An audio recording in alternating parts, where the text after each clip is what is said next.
त्याला काय केलं, थोडं थोडं होतं त्याला ॲडजस्ट केलं मी.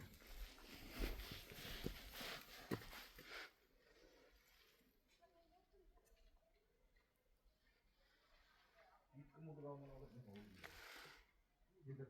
गाव असेल बाहेर चालला तर आपण मंदिर राहिलं कुठं, आधी मंदिर बघू म्हणलं होतं तर गाव बघून पुन्हा वापस जायचं मंदिरात.